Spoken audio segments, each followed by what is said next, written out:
মোবাইলের লক স্ক্রিনে নিজের ছবি অথবা প্রিয় মানুষটার ছবি সেট করতে পারবেন।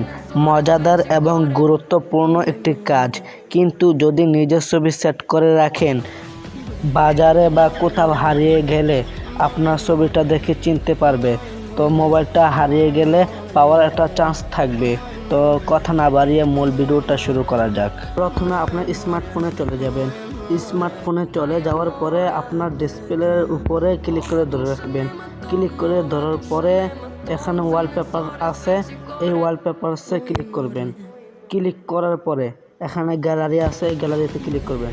গ্যালারিতে ক্লিক করার পরে নিচের দিকে আসবেন, আসার পরে দেখবেন আপনার ছবি, তো আপনার ছবিতে ক্লিক করবেন। তো এখানে ডান আছে, ডানে ক্লিক করবেন।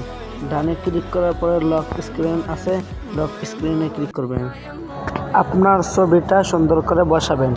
বসানোর পরে এখানে সেট অন লক স্ক্রিন আছে, এখানে ক্লিক করবেন। একটু লোডিং নেবে, তারপরে আপনার ছবি স্ক্রিন লকে আসা পড়ছে।